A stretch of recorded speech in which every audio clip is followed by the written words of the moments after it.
You've been gardening all this time and nobody told you that March is probably the most important month of the entire year. Miss this window and you won't just lose a harvest, you'll spend the rest of the season trying to catch up. The vegetables I'm about to share with you today are the ones that go in the ground right now or not at all.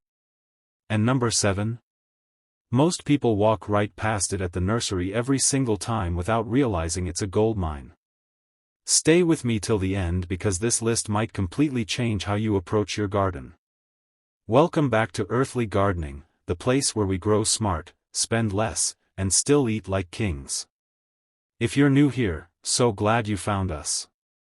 This channel is all about making your garden work for you without draining your wallet or your energy. Hit that subscribe button and ring the bell so you never miss a thing. And to everyone who's been here from the beginning, you already know we don't do fluff on this channel. Let's get into it. Before we dive in, do me a quick favor. Drop a comment below and tell me what you're currently growing or planning to grow this season. I read every single one and I genuinely want to know what's happening in your garden right now. It also helps me make better videos for you.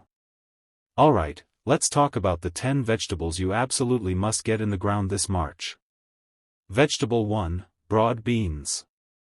Let's start with something that sounds old-fashioned but is honestly one of the most underrated power moves you can make in March. Broad beans love the cold. They actually need it. While everyone else is waiting for the ground to warm up, you can put these in the soil right now and they will thank you for it.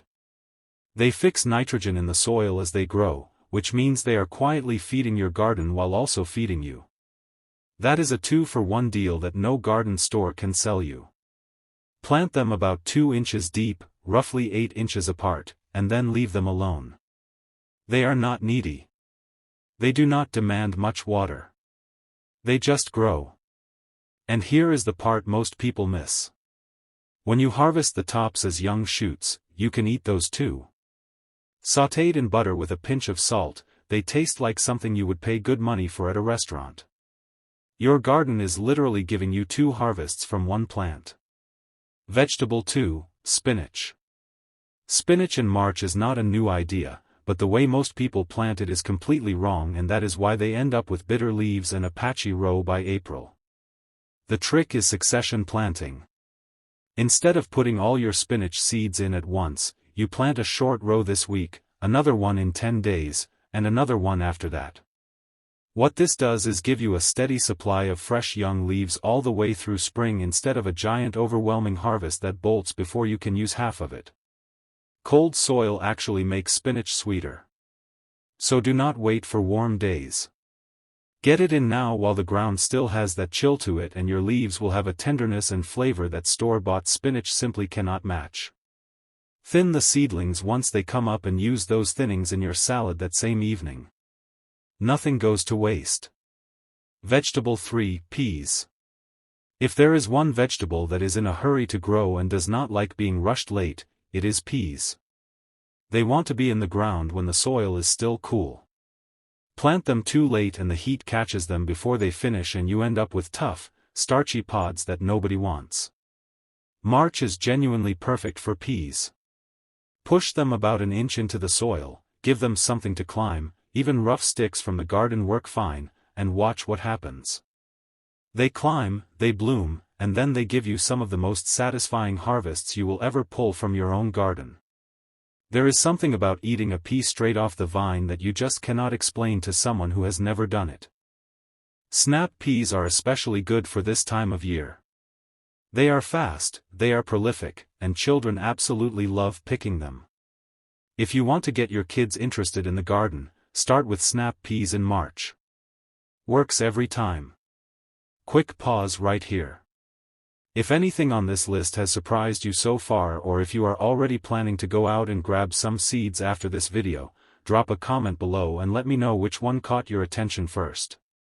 I love seeing that. And if this kind of content is useful to you, the subscribe button is right there. It genuinely helps this channel grow and allows me to keep making videos like this one for free. Alright, let us keep going because the next few are where it gets really interesting. Vegetable 4, kale. Kale has been trendy for years now, but people are still planting it wrong. Here is what almost nobody talks about. Kale planted in March will survive light frosts and actually tastes better after one. The cold converts some of the starches in the leaves into sugars, which softens the bitterness that puts so many people off kale in the first place. If you have ever tried kale and did not enjoy it, I would genuinely bet that it was summer kale. March kale is a different experience entirely. Plant it in well-drained soil, give it full sun or light shade, and leave the lower leaves on as long as possible. You harvest from the top and the outside and the plant keeps producing for months. One planting can feed a family all the way into early winter if you treat it right. The variety to look for is called Cavallo Nero, also known as black kale or dinosaur kale. It looks dramatic, grows tall, and tastes incredible roasted or shredded raw into a salad with a bit of lemon and olive oil. Vegetable 5, lettuce. Not just any lettuce. Cut and come again lettuce. This is where the magic is. Instead of growing a head lettuce that you cut once and then replant, cut and come again, varieties like loose leaf lettuce and oak leaf grow back after every harvest. You cut the outer leaves, leave the center, and within a week or two the plant has replaced everything you took. It is like the garden giving you a refund.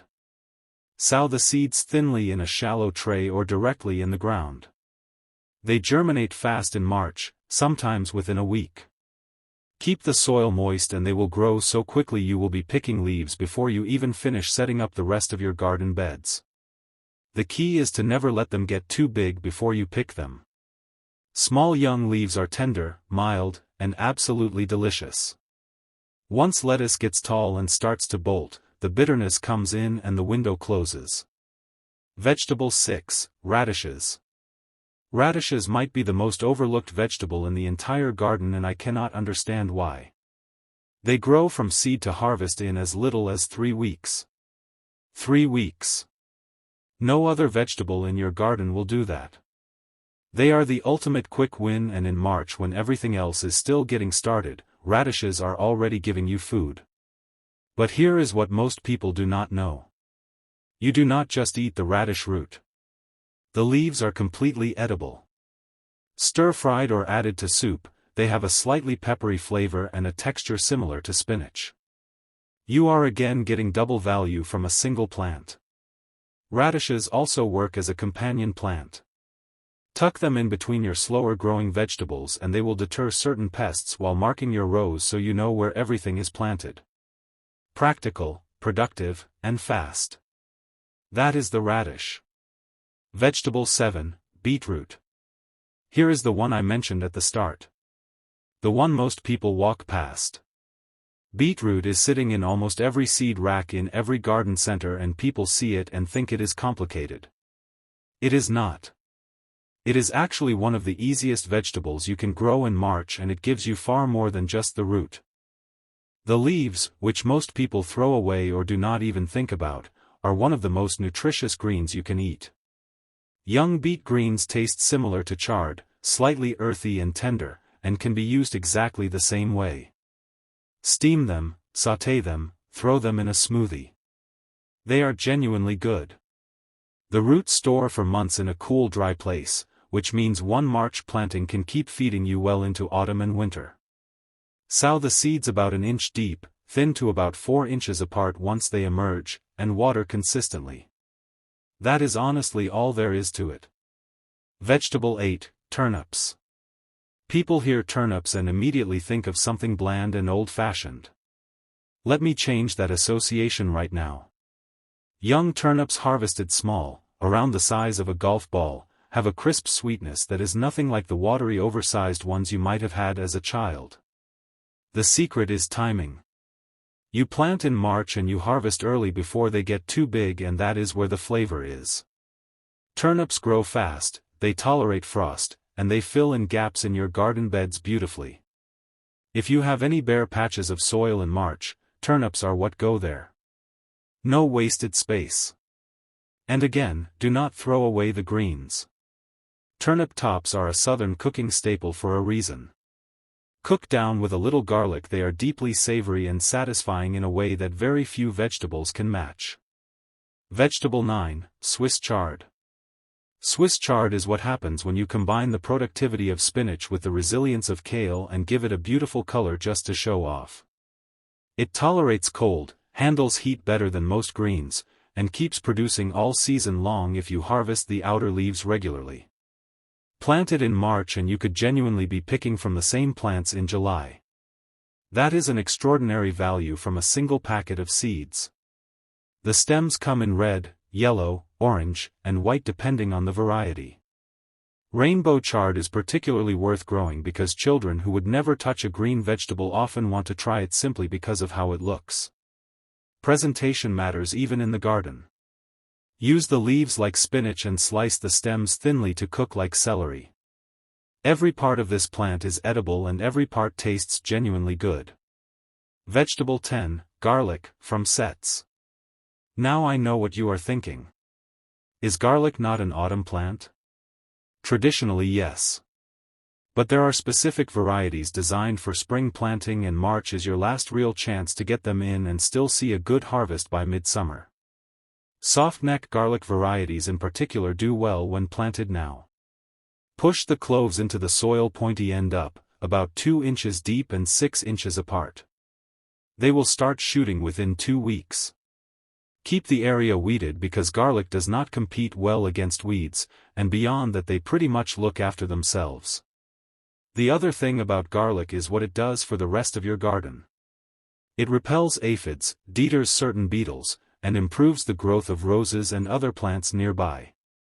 It is doing 2 jobs at once, feeding you and protecting everything else around it. That is exactly the kind of plant a smart gardener puts in March. So there you have it. 10 vegetables, all of them available right now, all of them perfectly suited to go in the ground this month, and every single one of them giving you more than just one reason to grow it. The honest truth about March gardening is that it rewards people who move early and move smart. You do not need a huge plot. You do not need expensive tools. You do not need to be an expert. You just need seeds, a bit of soil, and the willingness to start today instead of waiting for the perfect moment that never quite arrives. If you are standing in your garden right now wondering where to begin, start with the radishes. Get them in this week. They will reward you faster than anything else on this list, and that first harvest, even something that small, changes the way you feel about the whole garden. Once you taste food you grew yourself in March, you will never let this month slip past you again. If this video helped you in any way, please give it a thumbs up. It genuinely tells me what kind of content to make more of, and it helps other gardeners find this video when they need it most. Subscribe if you are not already part of the earthly gardening community, and hit the bell so you do not miss what is coming next week, because we are going deeper into spring planting and you are going to want to be here for that. Drop a comment below and tell me which of these 10 you are planting first. I will be reading and replying the comments, so let's talk gardening. See you in the next one.